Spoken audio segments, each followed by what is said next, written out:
गर्मी का दिन था। धूप तेज थी। टिंकू टोपीवाला टोपी बेचने गांव गांव घूमता था। उसके माथे पर हमेशा एक बड़ी टोपियों से भरी टोकरी टिकी रहती। उस दिन भी वो कई टोपी बेच चुका था। बच्चे बूढ़े सबने उससे रंग बिरंगी टोपियां खरीदी। अब उसकी टोकरी में बस कुछ ही टोपियां बची थीं।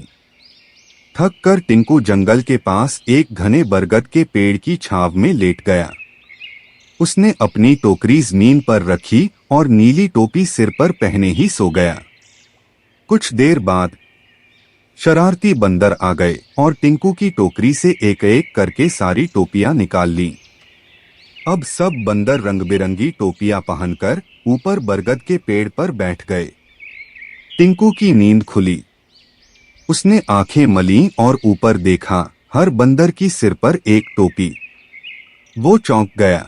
उनके नीचे जमीन पर ढेर सारे अंजीर गिरे हुए थे।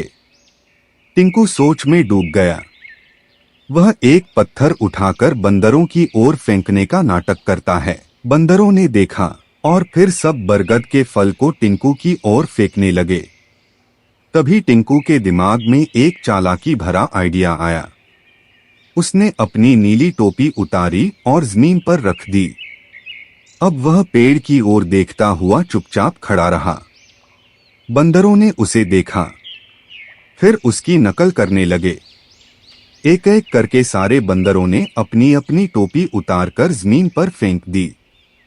अब सारे बंदर बिना टोपी के थे और जमीन पर उसकी सभी रंग बिरंगी टोपियां बिखरी हुई थीं। टिंकू हंस पड़ा। उसने झुककर सारी टोपियां समेटीं और धीरे धीरे टोकरा फिर से भर गया।